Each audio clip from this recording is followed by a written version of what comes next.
Poets en masse. In January 2021, I put on a metallic Adidas jumpsuit, some Girls Aloud branded false eyelashes, Nicola Roberts edition. Sat on my sofa, opposite my phone, which was propped up on a stack of books, and said, "Hello, I wish we were all in a room together," before reading a couple of poems into the void. My book, Shine Darling, came out in April 2020, 3 weeks after Boris Johnson told the British public to stay at home. There was no book launch. We hadn't yet fallen into the rhythm of Zoom events.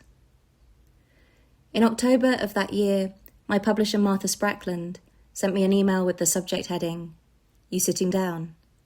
telling me that I'd been shortlisted for the Elliots. I was thrilled, but in the months that followed, I was filled with a restless, itchy yearning for the party that wouldn't be happening. Before the pandemic, I had taken poetry events for granted. I thought that I hated doing readings. I was adamant that I was only ever on stage because I'd been dragged up there. I took for granted also that complex and constellated group of familiar faces, the poets. Now I wanted desperately to see them. I wanted to hug them.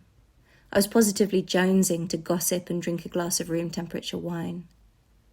I was kicking myself for not grasping every pre-pandemic opportunity to party with the poets with rabid enthusiasm.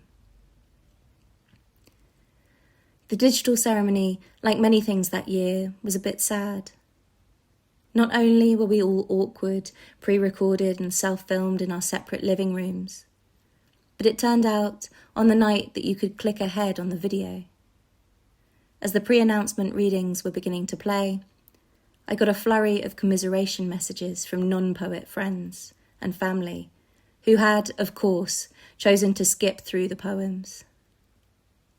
I'd bought a pair of Robert Clergerie shoes, black satin, to wear while I watched the digital ceremony.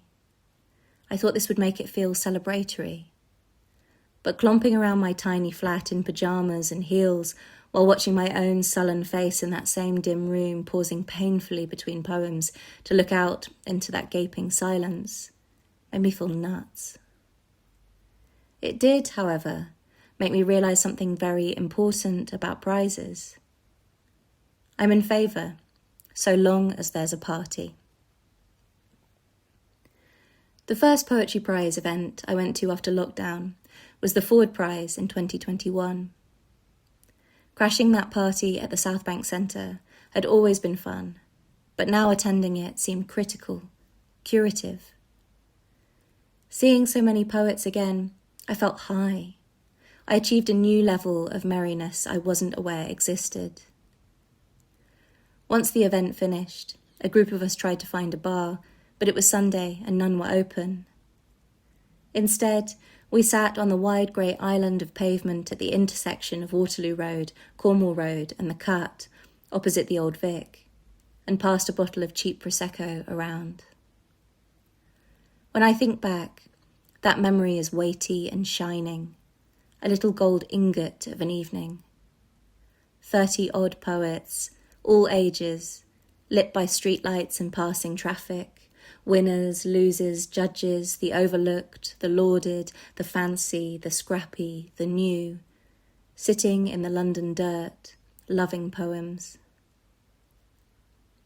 Poets are fantastic en masse. In part, this has to do with poems being mostly short. You can read one poem by a poet, and you'll have consumed something whole by that person. You'll have some idea of what they do. This can take less than 2 minutes. With every individual poem being its own little world, the chances for creative reinvention and reintroduction are plentiful. I'm not normally a fan of X, you might say, but that recent poem they published in Y was wonderful.